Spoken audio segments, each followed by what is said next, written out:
ГСП онлайн. Городские новости сейчас.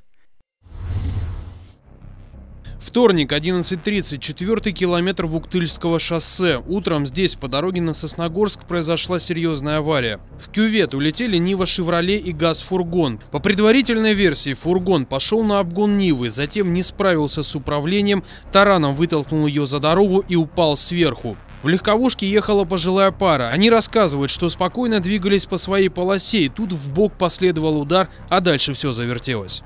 Сразу все, здесь много очень народу было, очень много. Все ребята начали помогать, все, которые ехали сзади, все начали помогать. Но там без резки ничего нельзя было.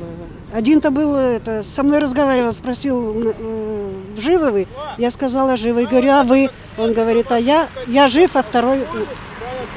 Нет, говорит, вот так ответил. Из Нивы люди смогли выбраться сами, а водитель и пассажир ГАЗа оказались заблокированы в салоне. На место аварии оперативно прибыли бригады пожарных, скорой помощи, спасателей и экипажи ГИБДД. Освободить людей с фургона удалось не сразу. На помощь пришел мимо проезжавший Урал с краном и специнструмент спасателей. Нам пришлось немножко приподнять машину грузовую. И при помощи гидравлического инструмента спрут мы разжали конструкцию и вытащили его. Случай достаточно сложный, потому что машина грузовая, тяжелая, то есть ее надо было вывесить должным образом для начала, для подстраховки, чтобы не причинить вреда пострадавшим. В итоге семейная пара из Нивы не пострадала. Пассажир ГАЗа также отделался испугом и, по информации скорой помощи, травмой ноги. От госпитализации он отказался. Водитель фургона погиб. Водитель автомашины ГАЗ, скорее всего, он не выдержал безопасную скорость движения, то есть не убедился в безопасности своего маневра.